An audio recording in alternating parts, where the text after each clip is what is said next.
Bonjour, bonsoir à tous, bienvenue dans ce premier volume du Journal des Jeux. Aujourd'hui à la une, on va parler objectifs et vision pour Arca, que ce soit le jeu de cartes ou la chaîne YouTube. Dans un second temps, je parlerai d'un changement graphique des cartes, notamment l'ajout des effets pour les cartes invocation. Et on terminera par la présentation de 3 nouvelles cartes qui partagent une mécanique de déplacement des cartes.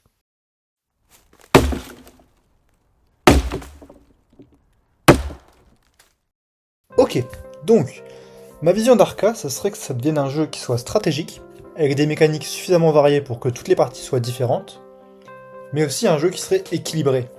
C'est-à-dire que je veux que toutes les cartes soient utilisables. J'ai pas envie de faire comme Yu-Gi-Oh! Qui a plus de 10 000 cartes, mais où seulement quelques centaines sont réellement utilisées. De plus, je voudrais que ce soit un jeu qui soit accessible. Un peu comme Pokémon, où toutes les cartes auront une rareté faible, que ce soit commune, peu commune ou rare, afin de diminuer le coût des decks. Encore une fois, hein, pense à Yu-Gi-Oh! Hein. Et pour finir, la collection. C'est le point probablement le plus important des jeux de cartes. Il faut qu'il y ait des raretés spécifiques. Ça peut être des holographiques, ça peut être des full art. Il faudra qu'on y réfléchisse un jour.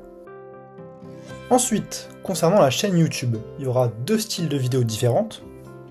Dans un premier temps, les vidéos de type journal, c'est-à-dire ce que vous êtes en train de regarder. Ce sera des vidéos qui seront régulières, dans l'idéal 2 par mois, et qui vont parler de sujets variés concernant l'avancée du jeu. Ça peut être des changements graphiques, des nouveaux archétypes, des idées de mécanique de jeu, etc. Il y aura également les vidéos présentation. Ça va être des vidéos qui vont être un peu plus écrites, avec un montage peut-être un peu plus poussé, mais beaucoup moins régulières parce que ça parlera de sujets terminés. Ça peut être par exemple la présentation des règles, ou d'un archétype complet, ce genre de choses. Bien, maintenant, première chronique concernant réellement Arca. Je voudrais vous parler un peu du changement de layout pour les cartes invocation. C'est une nouvelle version, mais clairement pas la dernière. Mais il y a quand même des choses à améliorer par rapport à la première. Tout d'abord, la représentation du niveau. Avant, c'était représenté avec un nombre d'étoiles, et on s'est rendu compte pendant les tests qu'en fait c'est pas du tout pratique. C'est-à-dire que les cartes qui vont avoir un niveau élevé, par exemple 5 ou 6, ça va être très dur de les distinguer. Ensuite, quelque chose qui a été remarqué dans les commentaires, c'est que les cartes sont très complètes. C'est-à-dire que c'est pas vraiment possible de rajouter par exemple des effets. Donc ça aussi c'est quelque chose à voir, parce que le pattern, qui est certes un élément très important, sur la première version des cartes, il prend toute la place. C'est pour ça que je voudrais vous présenter aujourd'hui la V2 des cartes Arca.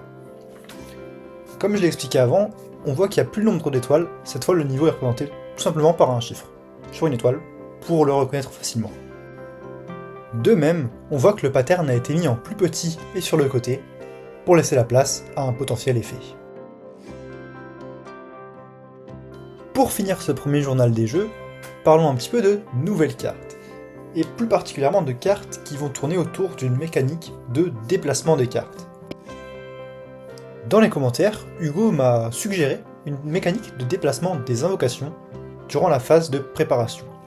C'est quelque chose qu'il va falloir tester, et je vais pas forcément pouvoir en parler aujourd'hui, ça sera vu beaucoup plus tard.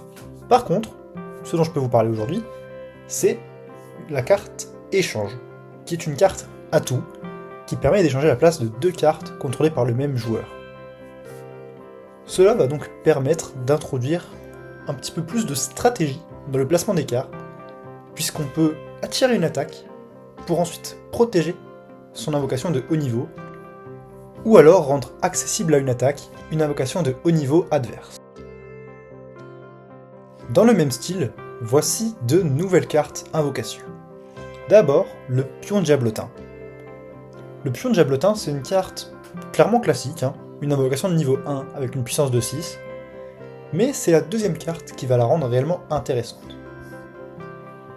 Cette deuxième carte, c'est le roi diablotin, une invocation de niveau 6 avec une puissance de 1, et qui, comme vous pouvez le voir, possède un effet. Cet effet va échanger la place du roi diablotin avec un pion diablotin à la fin de la phase de préparation. Encore une fois, c'est une carte qui va ajouter une nouvelle couche de stratégie, parce qu'on va pouvoir bluffer un petit peu, par exemple en plaçant un roi diablotin en début de phase de préparation, et forcer l'adversaire à essayer d'anticiper s'il y aura ou pas un échange avec un pion diablotin. Et voilà, C'est à peu près tout pour ce premier volume, mais ne partez pas tout de suite, j'ai une dernière chose à vous annoncer. Si vous regardez dans la description, vous verrez un lien vers un GitHub, qui va être le GitHub officiel de Arca.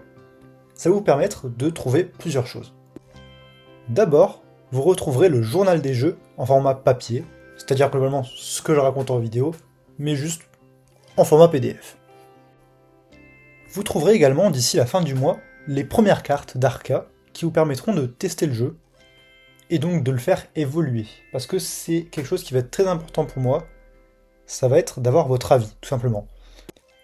Dans le journal des jeux, je vais vous parler régulièrement de nouvelles mécaniques ou d'idées qui me seront venues, et je vais avoir besoin de votre avis.